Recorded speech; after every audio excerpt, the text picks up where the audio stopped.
औज़ु बिल्लाहि मिनश्शैतानिर्रजीम बिस्मिल्लाहिर्रहमानिर्रहीम।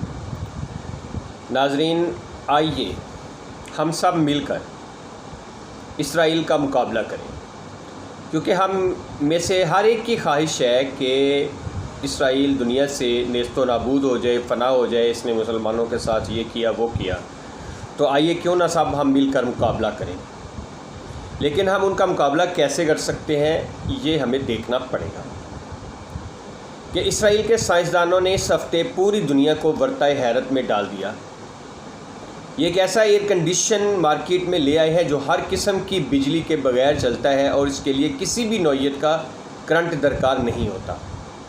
आप बस बटन ऑन करें और ये हवा में मौजूद गैसेस के ज़रिए चलना शुरू हो जाता है और आधे घंटे में कमरे का टेम्परेचर 15 डिग्री सेंटीग्रेड नीचे ले आएगा। ये एक हैरान कुन ईजाद है। इससे कबल भी जून में इसराइल ने दीवार के पीछे देखने वाली टेक्नोलॉजी लॉन्च की थी। आप इस टेक्नोलॉजी से न सिर्फ दीवार के पीछे मौजूद लोगों को देख सकते हैं, बल्कि उनकी हरकत, सकनात और उनके कद और उम्र वगैरह के बारे में भी जान सकते हैं। ये अल्ट्रासाउंड, EMI, ECG और MRI वगैरह का जदीद तरीन वर्जन है। इस वर्जन से इंसान मोटी दीवारों के पीछे झांक सकेगा। और ये टेक्नोलॉजी कहाँ ईजाद हुई? ये 92 लाख आबादी के उस मुल्क में हो रही है जिसने 50 सालों तक 50 बरसों में अमन को नहीं देखा और जिसकी कुल आबादी खौफ में सोती है और दहशत में जागती है, और जो इस वक्त भी हाई सिक्योरिटी कंट्री कहलाता है। लेकिन ये मुल्क रोज़ाना, जी हाँ रोज़ाना, दुनिया को कोई नई से नई ईजाद दे रहा है। आप दुनिया के किसी भी शोबे की कोई भी ईजाद उठाकर देख लें, आपको इसके पीछे कोई इसराइली कंपनी, कोई इसराइली लेबॉरेटरी और कोद इसराइली साइंसदान ही मिलेगा। दुनिया की पहली इलेक्ट्रिक कार इसराइल में बनी। दुनिया का पहला मोबाइल फ़ोन इसराइल ने बनाया। साइबर सिक्योरिटी का जदीद तरीन सिस्टम फायरवॉल इसराइल ने बनाया। मेडिकल की 82% मशीनें इसराइल ने ईजाद की। दुनिया की तमाम बड़ी IT फर्म्स का लॉगरिथम इसराइल में बना। आईफोन के तमाम सॉफ्टवेयर और हार्डवेयर इसराइल में बनते हैं। इसराइल ने 2018 में मफलूज लोगों के लिए रीवॉक के नाम से एक मशीन बनाई और मफलूज लोगों ने इस मशीन के ज़रिए चलना फिरना शुरू कर दिया। कैप्सूल साइज़ का पिल कैमरा बना दिया। मरीज़ ये कैप्सूल अपने मुंह से निकलता है और कैमरा सारे जिस्म के अंदरूनी अज़ा का जायज़ा लेकर बाहर आ जाता है। दिल के लिए बड़ा लचकदार फ्लेक्सिबल स्टंट भी बना दिया। ये ईजाद अब तक करोड़ों लोगों की जान बचा चुकी है। दुनिया का पहला इंस्टेंट मैसेंजर ICQ इसराइल ने 1996 में दिया था। ये दुनिया की ईजाद में सोशल मीडिया का आगाज़ साबित हुआ। दुनिया की पहली USB इसराइल ने बनाई। इसराइल ने सहरा में फसलें उगाने के लिए नीट आफाम जैसी एरीगेशन सिस्टम बनाया और सिस्टम ने सहराओं को खेतों में बदल दिया। इसने हवा से पानी बनाने की टेक्नोलॉजी वाइटरजिन भी मुतारफ़ करवाई। कीड़े मकोड़े मारने की महफूज तरीन टेक्नोलॉजी बायो बी बनाई। दुनिया को नेविगेशन का सिस्टम दिया जिसके ज़रिए दुनिया भर के मुसाफिर दूसरों की मदद के बगैर अपनी मंजिल मकसूद तक पहुंच जाते हैं। और इसराइल ने ड्रोन टेक्नोलॉजी बनाई, लेज़र गन्स बनाई, इंसानों और जानवरों की शनाख्ती डिवाइसेस भी बनाई और खुराक, कपड़ों, जूतों और सवारी के नए सिस्टम भी मुतारफ़ करवाए। और आप अमेज़ोन से लेकर ओबर तक किसी भी कंपनी के सॉफ्टवेयर्स का मुताला कर लें, आपको इसके पीछे इसराइली माहिरीन ही मिलेंगे। शायद इसलिए 92 लाख लोगों के मुल्क को स्टार्ट एप्स नेशन कहते हैं। क्यों? क्योंकि ये छोटा सा मुल्क स्टार्ट एप्स में पूरी दुनिया को लीड कर रहा है। दुनिया की वाहिद सुपर पावर और अमेरिका स्टार्ट एप्स में दूसरे नंबर पर आती है। अब 92 लाख के छोटे से मुल्क को देखें और उसके बाद पाकिस्तान को देखें।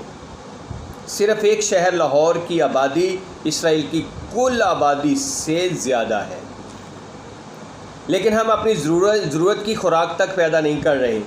हम खाने का तेल, गंदम, दालें, पेट्रोल और गैस तक इंपोर्ट करते हैं।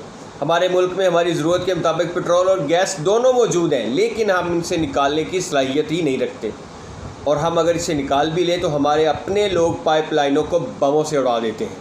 हम इस मुल्क में फ़ौज की पूरी डिवीज़न के बगैर गैस और पेट्रोल के लिए ड्रिलिंग नहीं कर सकते।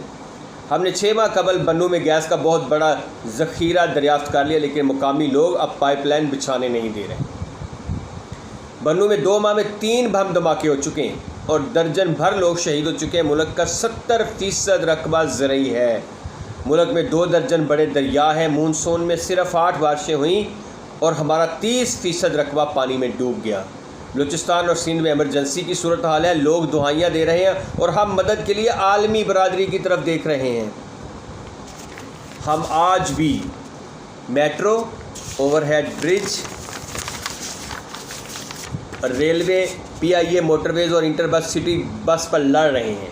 हम मुल्क में वैक्सीन तक नहीं बना सके। अपने बच्चों को पोलियो कतरे पिलाने के लिए तैयार नहीं, उस पर भी हमारे मौलवी फतवे देते हैं। और हमारे अंदर गलियों का कूड़ा तक उठाने की सलाहियत नहीं। मुल्क का कोई भी कोना साफ़ सुथरा आपको दिखाई नहीं देता। या कोई एक शहर बता दें जिसके शहरियों को साफ़ पानी और असली खुराक मिल रही है। मैं दावे से कह सकता हूँ कि हमारे सदर, वज़ीर-ए-आज़म और आर्मी चीफ भी खुराक के नाम पर जहर ही खा रहे होंगे और ये पानी के नाम पर केमिकल पी रहे होंगे। लिहाजा आप दिल पर हाथ रखकर जवाब दीजिए, क्या हमें कौम कहलाने का हक़ है? आप एक तरफ मुल्क के मसाइल देखिए। हम 40 साल से भीख पर गुजारा कर रहे हैं और आज अगर सऊदी अरब पैसे वापस मांग ले तो हम डिफ़ॉल्ट कर जाएंगे। और दूसरी तरफ हम इमरान खान हमारे पीछे लगा हुआ है। शहबाज गुल के साथ जिनसी ज़्यादती हुई है या नहीं हुई, ये इस वक्त मुल्क का सबसे बड़ा मसला है। हम खुद अपने हाथों से मुल्क में इस्तेहकाम आने नहीं दे रहे। हम हर 2, 3, 4 साल बाद अपनी टांग दोबारा तोड़ कर बैठ जाते हैं। हम पूरी दुनिया को सरमायादारी की दावत देते हैं, लेकिन हम में से हर खुशहाल शख्स दूसरे मुल्क में जाकर बसना चाह रहा है। क्यों? आखिर हमारा मसला क्या है? हम क्यों मिन हैसुल कौम शहबाज गिल बन चुके हैं? आपने कभी सोचा? मेरी इस मुल्क के मुक़्तदर हलकों से दरख्वास्त है, आप प्लीज़ आंखें खोलें और चंद बुनियादी फ़ैसले कर लें, वरना ये मुल्क हाथ से निकल रहा है। हमें पहला फ़ैसला ये करना होगा, दुनिया इधर से इधर हो जाए, लेकिन हम अपनी ज़रूरत की खुराक किसी मुल्क में पैदा करेंगे। मुल्क में अगर गंदम कम पैदा होगी तो हम कम गंदम खा लेंगे, लेकिन गंदम इम्पोर्ट नहीं करेंगे। कुकिंग ऑयल, दालें हो, चावल हो, फिर फल हो, हम इस मुल्क में उगाएंगे। आधा खुद खाएंगे और आधा बाहर भेजेंगे। 5 साल में इरिगेशन के नए नए सिस्टम मुतारफ़ करवाएंगे और फिर ज़मीन का कोई चप्पा भी खाली नहीं रहेगा। हम गमलों में भी सब्ज़ी उगाएंगे। हुकूमत ज़रई कॉलेजों के तमाम तालिब इल्मों को ज़मीन देगी और ये तालिब इल्म इन ज़मीनों पर महंगी अजनास काश्त करेंगे। हम एवोकाडो, ज़ाफ़रान और गुलाब क्यों नहीं उगाते? हम एक पूरे रीजन को फ्लावर रीजन, दूसरे को एवोकाडो, तीसरे को ज़ाफ़रान और चौथे को ओलिवर रीजन क्यों डिक्लेयर नहीं करते और वहाँ ये अजनास उगाकर पूरी दुनिया को फ़रोख्त करें? हम फूल उगाकर UAE में क्यों नहीं बेचते और हम इन कास्ट और इनका सत निकाल कर मुल्क में परफ्यूम की इंडस्ट्री डेवलप क्यों नहीं करते? हम पाकिस्तान को लेदर इंडस्ट्री ही बना लें तो हम अरबों रुपए सालाना कमा सकते हैं। दूसरा, हम 10 साल में अपनी ज़रूरत की गैस, पेट्रोल और बिजली पैदा कर लें तो हम गैस, पेट्रोल और बिजली की सनत ओपन कर दें। कंपनियां आएँ, काम करें, तेल और गैस निकालें, हमें भी बेचें और बाहर भी बेच दें। लोकल कम्युनिटी अगर मज़ाहमत करती है, आप एक ही फार्मूला बना दें कि लोकल लोगों को इस फार्मूले के तहत सहूलतें दें और रकम दें, और कोई इसके बावजूद भी मज़ाहमत करे तो फिर डंडा चलाएं। मगर काम नहीं रुकना चाहिए जनाब। 3, मुल्क में मैट्रिक तक तालीम और इसके बाद स्किल होने चाहिए। आप तमाम कॉलेजेस और यूनिवर्सिटियों को स्किल इंस्टीट्यूट्स में तब्दील कर दें और इस वक्त तक किसी तालिब इल्म को डिग्री ना दी जाए जब तक वो अपने शोबे का एक्सपर्ट ना हो जाए।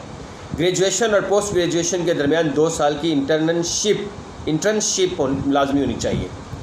तालिब इल्म ग्रेजुएशन करें, 2 साल का अमली तजर्बा करें और फिर यूनिवर्सिटी में दाखिला ले सकें। मुल्क में 16 साल की मुसलसल तालीम पर पाबंदी होनी चाहिए। हम हर साल मुल्क में क्यों लाखों की तादाद में बेहुनर MA पैदा कर देते हैं? आखिर इस तालीम का क्या फ़ायदा जो डिग्री होल्डर को 2 वक्त का खाना भी नहीं दे सकती? नंबर 4, मुल्क में हर तरक्याती मनसूबे की तकमील की तारीख़ होनी चाहिए। और वो मंसूबा हर हाल में उस तारीख पर मुकम्मल होना चाहिए। चीन की तरह से एक दिन भी ऊपर नहीं जाना चाहिए और जो गफलत करे उसे सज़ा दें। और पाँचवीं और आखिरी चीज़, खुदा के लिए मुल्क में कानून की हुक्मरानी कायम कर दें। कानून की नज़र में जज से लेकर जनरल तक हर शख्स बराबर होना चाहिए। कोई इमरान खान या शहबाज गिल नहीं होना चाहिए। हम में से जो भी कानून तोड़े, जो भी गलती करे, कानून अपना रास्ता ले और इसे इसके लिए किए की सज़ा दे। मुल्क में ये सियासी थिएटर बंद होने चाहिए। हम आखिर कब तक जलसा और लॉन्ग मार्च खेलते रहेंगे? हमें अब मान लेना चाहिए कि हम आखिर कब तक ऐसे ही रहेंगे। हमें अब मान लेना चाहिए ये मुल्क इस तरह नहीं चल सकेगा। आप अब इस पर तरस खाएं, सीधे हो जाएं और सीधा कर दें, वरना हम गए। हम इस तरह मज़ीद नहीं चल सकेंगे। नाज़रीन, कोई भी कौम जो है दूसरी कौम का मुकाबला इसी तरह कर सकती है कि उसके बराबर अपनी महारत, अपनी स्किल और अपना तजर्बा हासिल करें। अगर ये नहीं है बाबा, तो फिर सब कहानियाँ हैं, किस्से हैं, बस अपने पुराने आबाओ अजदाद के कारनामे सुना कर हम खुश होते रहें और लोगों को खुश करते रहें और बस यही अफ्यून हम खा कर नशे में रहें कि हम ये थे, हम वो थे। और बाबा ये थे, वो थे, अब बताएं कि अब क्या है? अब अगर कौमें जो है इल्म की वजह से तरक्की करती हैं। अगर आपके पास इल्म नहीं है, टेक्नोलॉजी नहीं है, आपके पास स्किल नहीं है, तो खुदारा फिर ये मत सोचें कि आपका मुल्क तरक्की करेगा। आइए हम सब कदम बढ़ाएं। सबसे पहले अपने जो सैलाब ज़दगान जो हमारे भाई मुसीबत में है, उनकी मदद के लिए हम अपने दिल भी खोल दें और अपनी जेबें भी खोल दें और उनकी मदद करें और फिर अपने मुल्क को एक नई सिमत और नई जगह पर लेके चलें। अल्लाह ताला हमारा हामी नासिर हो।